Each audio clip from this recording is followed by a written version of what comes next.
Assalamu alaikum and greetings to all. My name is Usama Ataimia from Group 5, and today I'm going to show you our poster about vector valued functions.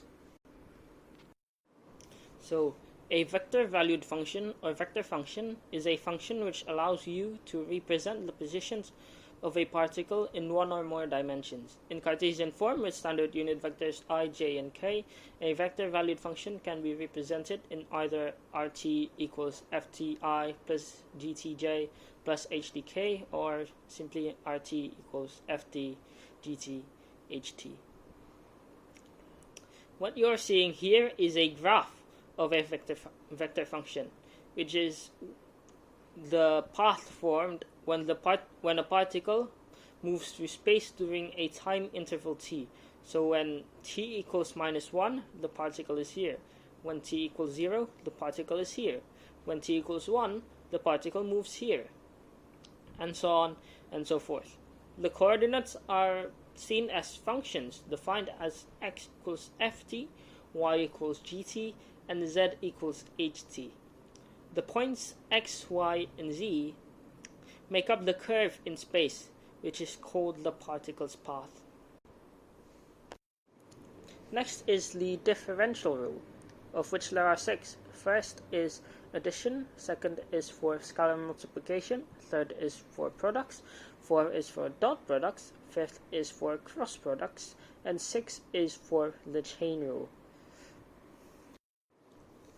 Next is vector integrals. The indefinite integral of rt is the vector function integral of rt dt, which, as you can see here, can be separated into fti, gtj, and hdk. For definite integrals, there is a subtle difference in which there is an interval from a to b. Next is velocity and acceleration. Velocity is the change of position of a particle over time. So if we want to find the velocity of a particle at a certain time, we find the derivative of r with respect to t. Next is speed, which is a scalar quantity.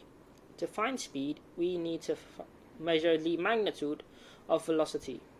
And the last one here is acceleration, which is the change of velocity over time.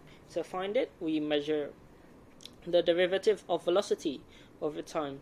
As we already know that the velocity is the derivative of position over time, acceleration is the second order derivative of position over time. Next is arc length, which is the actual length of a curve over a certain interval. We can find it by using this formula at the bottom, which is the integral of the magnitude of the derivative of r over an interval a to b. The formulas above this one show how the formula can be expanded.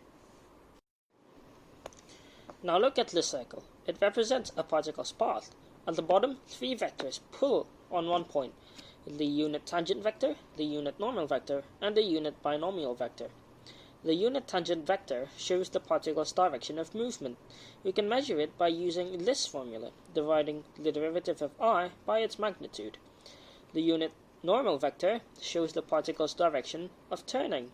We can measure it by using this formula, dividing the derivative of t by its magnitude. The unit binomial vector shows the particle's direction of twist. Its formula is the cross product of t and b. T is perpendicular to n, while b is orthogonal to both. Curvature, or k, measures how fast the curve is changing direction at a given point.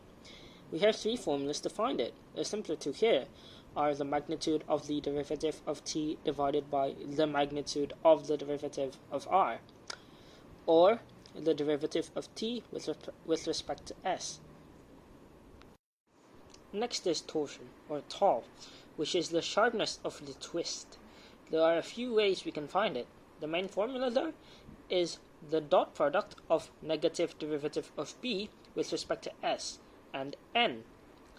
Radius of curvature, or rho, is simply 1 over k, while radius of torsion, or sigma, is simply 1 over tau. Finally, we have the Frenet-Serre formulas, which concern derivatives of t, n, and b with respect to s.